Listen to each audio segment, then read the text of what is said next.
Hi, welcome to vectors. We're talking about vectors. What we're going to do is talk about some of the definitions real fast, but if you ever needed to find an order pair for a vector and you're given 2 points, always subtract the initial point from the ending point. You're probably not going to be doing that much right now in geometry, but you will be doing that in algebra and trig and anytime you deal with vectors in higher up math. But this is just the beginnings of vectors. Okay, so an initial point. The initial point is usually where the vector starts, and so for the purpose of just what we're talking about, initial point is just going to be where the vector actually starts. Now a terminal point is wherever the vector ends. So if I have my vector go out like this in this direction, okay, the terminal point is just going to be the ending point of it. Okay? Alright, now magnitude, and this is kind of cool, magnitude is actually going to be the length of the actual vector. So it's just a length. Okay, so magnitude's pretty easy.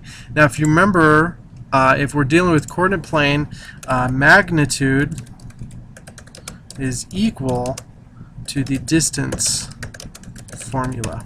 Okay, so as long as you remember that, you should be good. Although most of the time they'll give you the magnitude, or you'll find it using some other form of trig.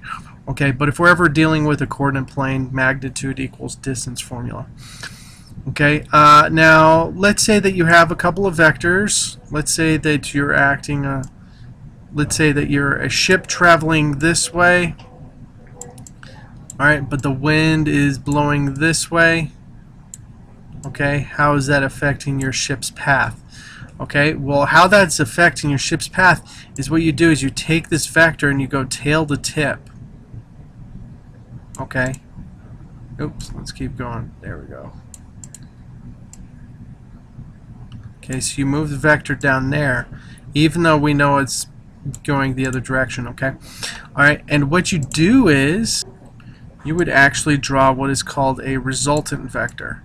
Okay, so this is the actual path of your ship, but it's also called the resultant. It's the resultant of 2 or more vectors. And it's just what the actual thing is, okay? And just remember, always do tail to tip just to help yourself out when you're drawing a resultant vector. It just makes your job a whole lot easier, okay? Okay, so let's actually look at some vectors. Let's say that this was 50 miles per hour.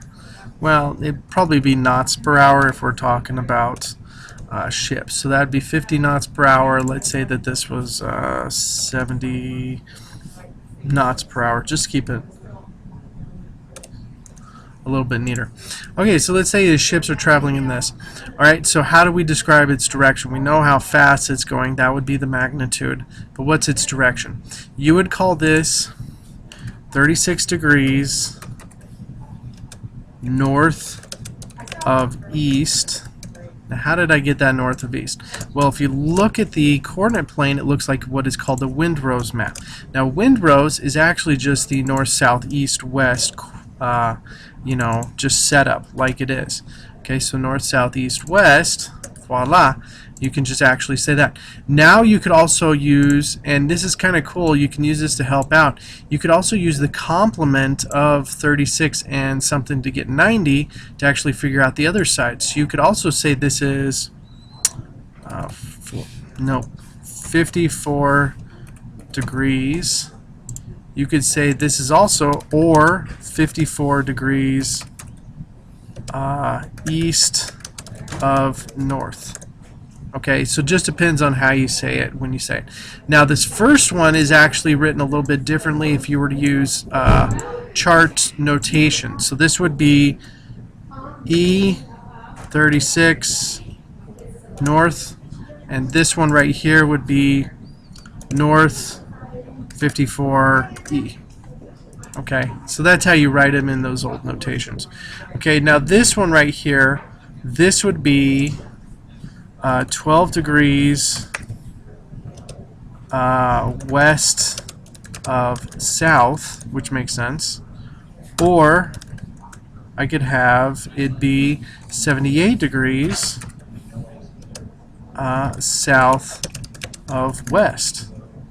Okay, it's totally up to you how you want to set it up.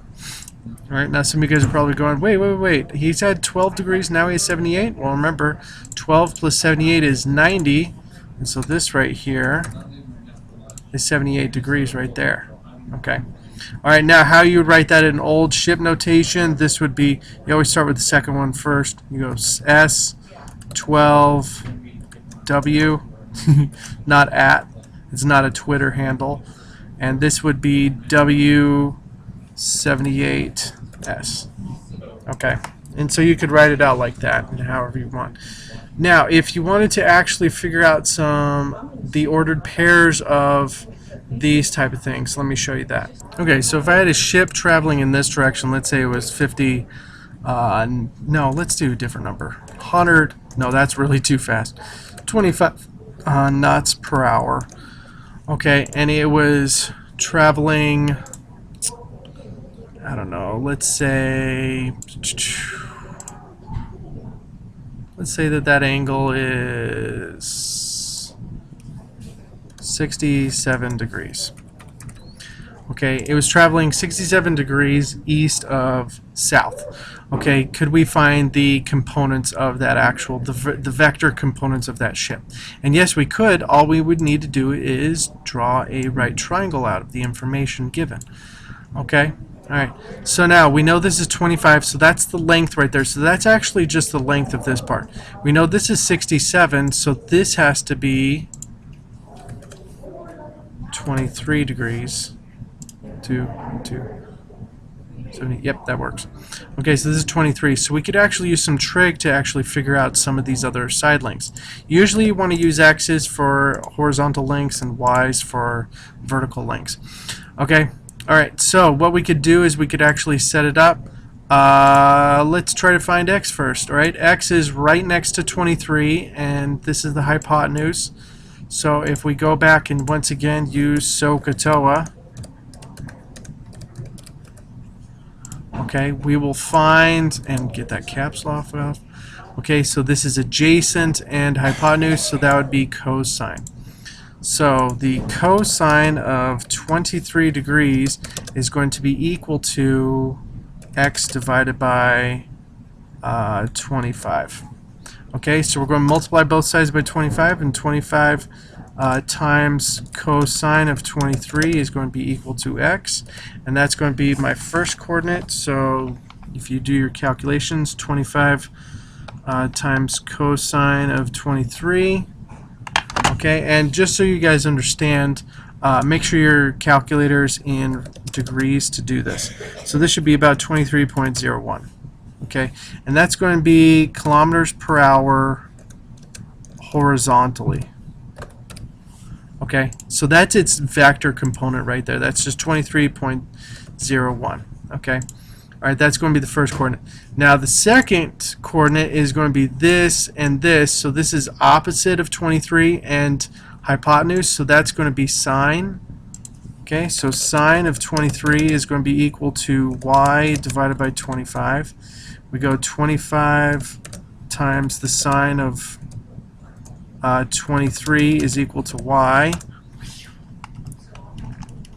We put in sine, and that's going to be 9.76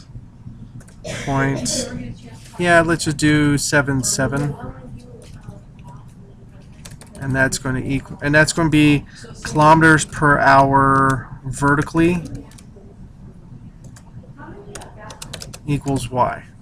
Okay, and so how I would represent this is I would write this as, and I would use the greater than and less than signs. So the first coordinate is going to be your horizontal, so 23.01, comma, and then you're going to have 9.77, and then you have your ending point. And that would actually be the components or the ordered pair that represents this vector right here of this boat. Okay. All right, and that's it for vectors. I will talk to you later. Bye.